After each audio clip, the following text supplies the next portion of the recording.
Jusqu'au 31 août, à la Bibliothèque publique de Chicoutimi est présentée une exposition de photographie, une exposition de Marc Lalancette. C'est un grand rêve aussi pour Marc Lalancette. Ça fait longtemps qu'il attend ce moment-là. Marc, bonjour. Bonjour. Je pense que je ne me trompe pas en disant que c'est un grand rêve que vous réalisez en montrant ce que vous faites, votre travail, votre métier de photographe aux gens. Oui, c'est un grand rêve. Ça fait 20 ans que je fais de la photographie. Et bon, depuis à peu près 5 ans, je me sentais prêt à présenter une exposition. J'en ai une ou deux de prêtes d'ailleurs qui sont en attente. Mais celle-là, c'est un grand rêve parce que c'est la première et c'est une grande exposition que je présente. Puis c'est une exposition aussi pleine d'émotions. Les gens qui visitent l'exposition de la bibliothèque font le tour. Je rappelle, je ne l'ai pas dit encore, que c'est une exposition sur le déluge, donc des photographies de l'an passé que vous avez pris pas tellement longtemps après. C'est des photographies que j'ai prises 3 semaines après le déluge, au moment où tout était asséché dans le secteur du bassin de Chicoutimi. Alors, j'ai eu l'opportunité d'aller faire ces photographies-là pour une entreprise d'estimation qui avait besoin d'un dossier. Bon, heureusement, on m'a choisi. J'ai été privilégié. Donc, au départ, c'était même pas pour un projet d'exposition. Bien, au départ, non, c'était pas un projet d'exposition, mais quand j'étais rendu sur les lieux, c'est là que j'ai réalisé qu'il y avait quelque chose d'intéressant, qu'il y avait des images qui étaient vraiment saisissantes là, de cette zone-là qui a été dévastée par le déluge. Et en même temps, je me suis rendu compte qu'il y avait beaucoup d'histoires après cet événement-là. Beaucoup d'histoires ont ressurgi de ce désastre. Oui, parce que lorsqu'on visite votre exposition à la bibliothèque, il y a beaucoup d'histoires. Donc, vous avez fait beaucoup de recherches par rapport à tout ce qui se passait dans le temps du bassin, que c'était un site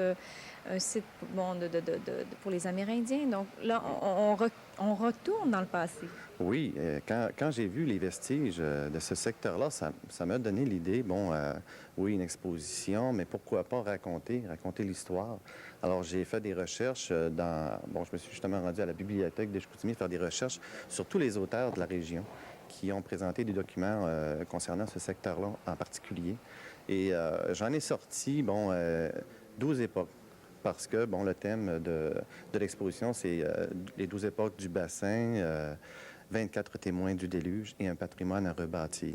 Alors, 12 époques que moi, j'ai établies d'après ces textes-là, ça m'a permis moi, d'abord découvrir l'histoire à partir de la traite des fourrures jusqu'à aujourd'hui, au déluge, en passant par la pulperie, les pères oblats, tout ce qu'il y a eu depuis les années 1900 au développement de ce secteur-là. Parce que ce secteur-là, c'est le plus ancien de Chicoutimi. Quand on parle du secteur du bassin, on parle du secteur le plus ancien. Avec le secteur de Rivière-du-Moulin aussi, qui a été l'un des premiers aussi postes des quais, les quais de transbordement. Mais le bassin de Chicoutimi a été plus développé par sa rivière. Sa rivière qui permettait aux pulperies de se développer parce que l'énergie de l'eau était là, parce que l'eau leur permettait de transporter le bois.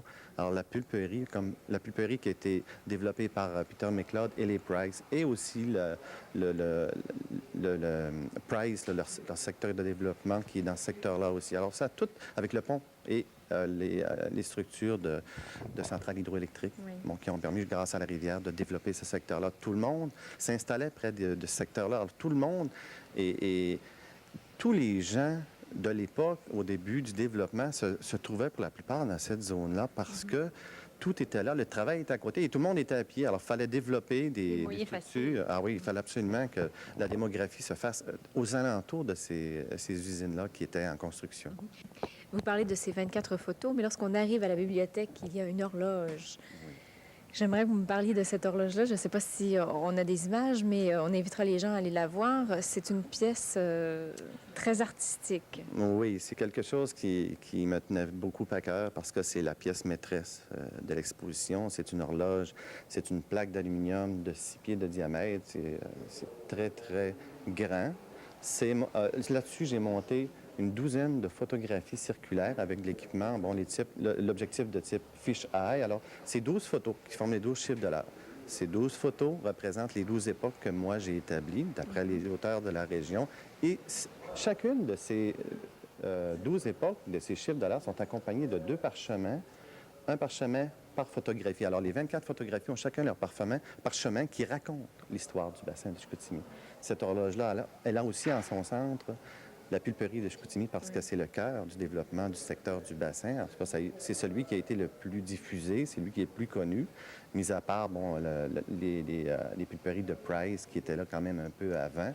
Mais l'horloge, oui, elle est très imposante, elle accroche beaucoup, les gens aiment beaucoup. Et quand on la regarde, on a comme l'impression de se promener dans les vagues, on rentre dans la photographie. C'est assez spécial comme fresque. Les gens, donc, jusqu'au 31 août pour voir cette exposition-là. Marc Lalancette, merci. Plein de projets qui s'en viennent aussi, mais on en reparlera. Je vous remercie, vous êtes toujours le bienvenu. Et nous, on va terminer l'émission toujours au Club de Yacht. Je vous ai pas dit, on est au Club de Yacht de Chicoutimi pour parler d'un festival nautique